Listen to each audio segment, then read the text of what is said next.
Let's be frank, there are only two top-end phones that are actually going to matter this year. And since Apple hasn't released the 2017 iPhone yet, we must be talking about the Galaxy S8. It's the iPhone alternative that has the power to appeal to smartphone enthusiasts like us, but also the general consumer that just wants to walk into the store and get a great phone. I just finished using the Galaxy S8 and S8 Plus for a couple hours, so let me bring you up to speed with the biggest Android phone launch of 2017.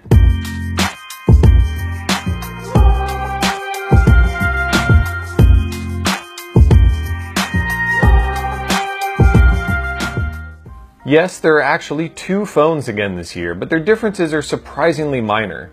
You can choose the Galaxy S8 with a 5.8-inch display or the Galaxy S8 Plus with a 6.2-inch display. On the Plus, you get more screen and a larger battery, but that's it.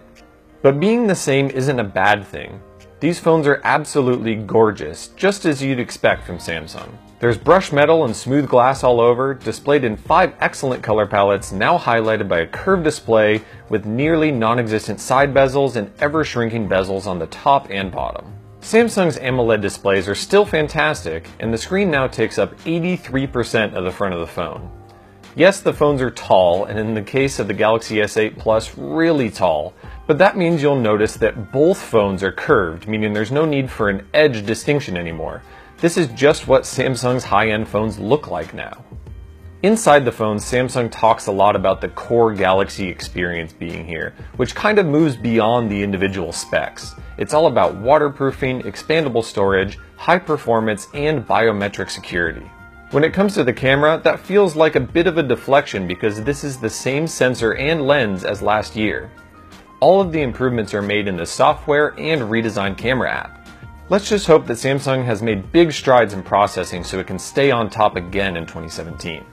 Samsung's confident with the immense amount of power on offer in these phones to the point where it's introducing DeX, a desktop dock which lets your Galaxy S8 hook up seamlessly to a keyboard, monitor, and mouse for better productivity.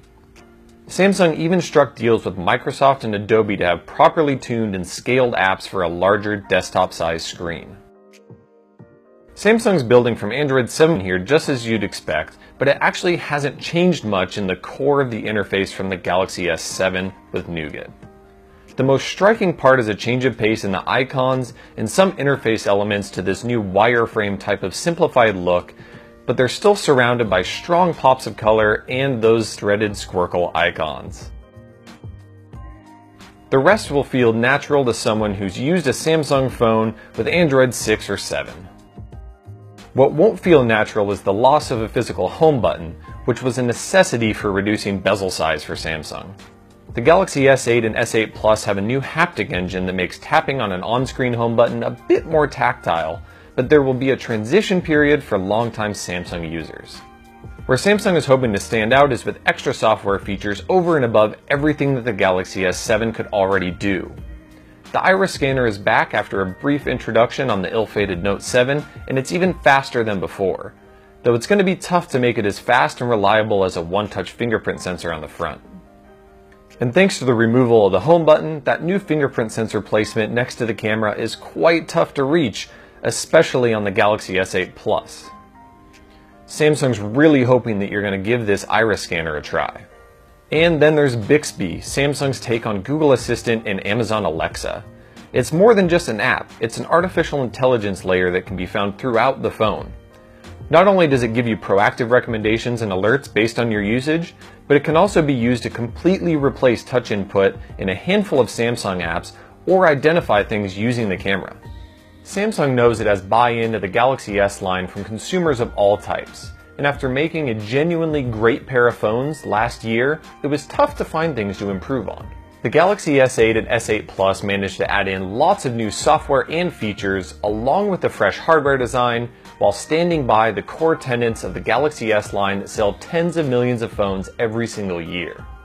There's truly something here for everyone, and when the phones launch in late April, they'll have everything they need to take the world by storm.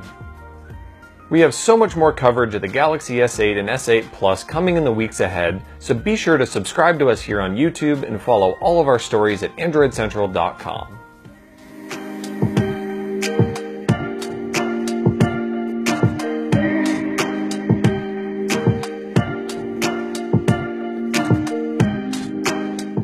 it. This is voiceover only Do not put this in the video.